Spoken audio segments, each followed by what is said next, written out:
Kantara chapter 1 का trailer release हो चुका है और आज हम इसी के बारे में बात करेंगे। हाय, मैं हूं रितेश और आप देख रहे हैं बिंज वॉचर। अब कांतारा द लेजेंड 2022 की मूवी है एंड ये जो मूवी अभी आने वाली है दशहरे पे अक्टूबर 2, ये मूवी उसका प्रीक्वल है। पीरियड ड्रामा कह सकते हैं हम, या पीरियड एक्शन ड्रामा कह सकते हैं हम, या पीरियड डिवोशनल ड्रामा हम कह सकते हैं।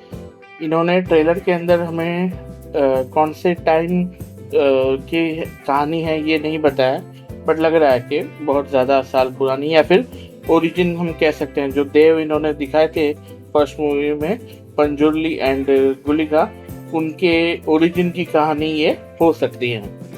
ट्रेलर में काफ़ी ज़्यादा शॉर्ट्स हमें देखने को मिले हैं। एडिटिंग पैटर्न अगर हम कहें, इसके बारे में हम कहें तो लग रहा है एडिटिंग पैटर्न अच्छी नहीं है, बट ओवरऑल ट्रेलर हमें ग्रैंड दिख रहा है एंड काफ़ी ज़्यादा शॉर्ट्स में हम काफ़ी ज़्यादा स्टोरी से एक्सपोज हो रहे हैं। बट हाँ, स्टोरी विजुअली इन्होंने दिखाई है, बट कुछ भी एक्सप्लेनेशन नहीं किया। कोई ऐसे ज़्यादा बड़े डायलॉग्स नहीं हैं, कुछ ज़्यादा एक्सप्लेनेशन हमें नहीं मिल रहा है। बट जो इन्होंने विजुअली दिखाने की कोशिश करी है, जो लाइटिंग इफेक्ट्स, जो कलर ग्रेडिंग, रात के शॉट्स हों, दिन के शॉट्स हों, राइट, जो सेट्स वगैरह लगाए हैं वो रियल है, कुछ भी आर्टिफिशियली जनरेटेड नहीं है। हाँ, कुछ शॉट्स हो सकते हैं जैसे कि टाइगर है, राइट, टाइगर का एक शॉट है, वो डेफिनेटली ये मतलब कंप्यूटर ग्राफिक्स हैं।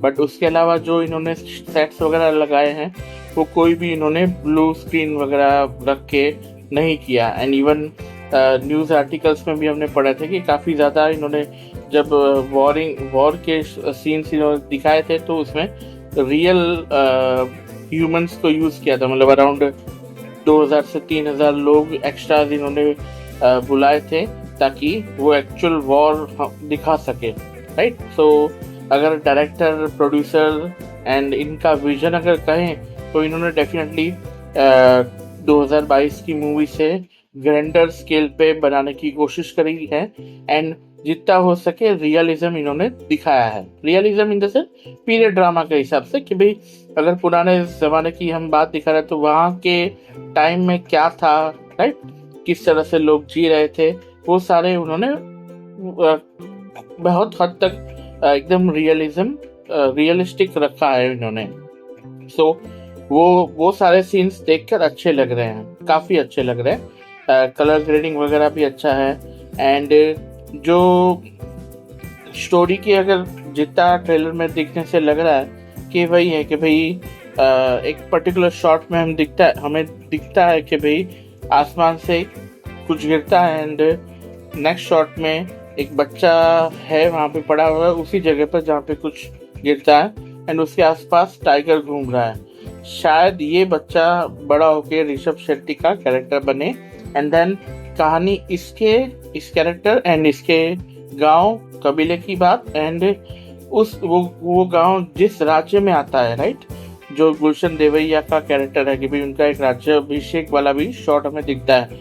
सो इन दोनों के बीच में कुछ ना कुछ कॉन्फ्लिक्ट अराइज होगा एंड कहानी उसी के ऊपर, उसी के आजू बाजू घूम रही है।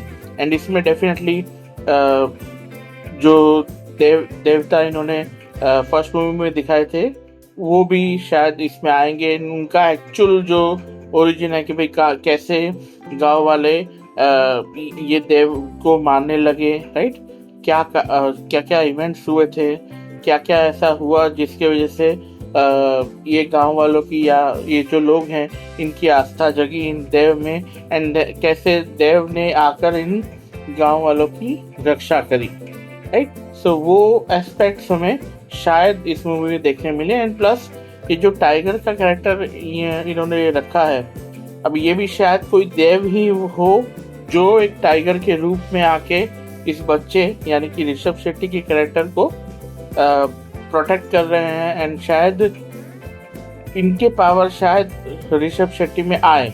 सो अभी क्लियर नहीं है, बट जितना देखने से लग रहा है ऐसा लग रहा है कि भाई ऐसा हो सकता है कि भाई ये भी कोई एक देव हो जो ओरिजिन टाइम में शायद उस गांव की रक्षा करते हो। बाकी पंजुर्ली एंड जो गुलिका हैं देव, उनके बारे में जो हमने फर्स्ट मूवी में देखा था वो सारे शॉट्स यहाँ पे दिख रहे हैं कि भाई उनको रेफरेंस किया गया, उनको बेस बनाया गया है कि जैसे कैसे गांव वाले उनको मानते हैं, पूछते हैं एंड उनके आसपास ही जी रहे हैं। सो वो सब चीज हमें यहाँ पे मिलेगी।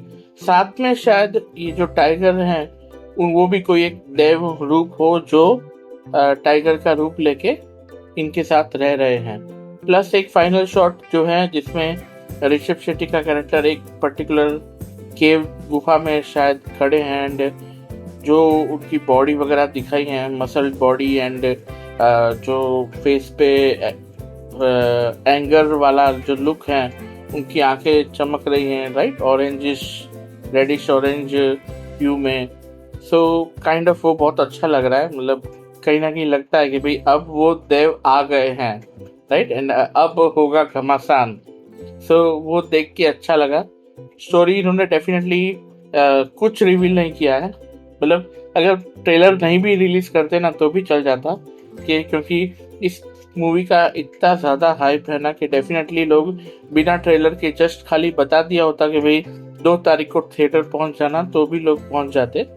बट इन्होंने अच्छा किया कि भाई ट्रेलर दिखा के हमें और ज़्यादा एक्साइट कर दिया। हाँ, एक नेगेटिव मैं कहना चाहता हूँ कि भाई इन्होंने इतना ज़्यादा एक्सपोजिशन दे दिया है, इतने ज़्यादा शॉट्स दे दिए हैं और एडिटिंग पैटर्न इतनी कॉम्प्लेक्स कर दी है कि थोड़ा सा मुझे नेगेटिव लगा कि भाई ये एक पर्टिकुलर चीज़ इन्होंने और अच्छे से काम किया होता तो और ज़्यादा हाइप बनता और ज़्यादा मज़ा आता। खाली यही एक नेगेटिव पॉइंट लगा, बाकी सब तो देख के विजुअली बहुत अच्छा लग रहा है। स्टोरी पहले के मुकाबले बहुत ज़्यादा ग्रैंडर स्केल पे इन्होंने बनाई है, डेफिनेटली बनाएंगे। फर्स्ट मूवी 14 से 16 करोड़ में बनी थी एंड बिजनेस 400 से ज़्यादा करोड़ का किया था, राइट। एंड इस मूवी का ऑफिशियल बजट तो नहीं बट जो रूमर्ड बजट है वो अराउंड 120 टू 130 के बीच में है, राइट, 120 टू 130 करोड़ के बीच में है। सो डेफिनेटली इन्होंने दिख रहा है कि भाई जहाँ पैसे लगाने चाहिए थे वो वहाँ पे विजुअली हमें देखने को मिल रहे हैं। जो बड़े बड़े सेट्स हैं, जो एक्स्ट्राज हैं, जो वो पूरी तरह से हमें वहाँ पे पुराने टाइम में लेके गए, राइट। सो वो चीज़ें काफ़ी अच्छी लग रही है देखने से एंड वहाँ पे लग रहा है कि भाई पैसा खर्च हुआ है। सो ये सारी चीज़ें देख के बहुत अच्छा लग रहा है, हाइप और ज़्यादा बढ़ गई है एंड अभी सिर्फ इंतज़ार है 2 तारीख का, जो कि अभी 10 दिन में आ ही जाएंगे, राइट। सो मूवी कैसे ही होती है वो तो देखने से ही पता चलेगा, बट ट्रेलर की अगर जस्ट फीडबैक दे ट्रेलर के ऊपर तो काफ़ी ज़्यादा एक्साइटिंग लग रही है। That's it for this video, thank you very much.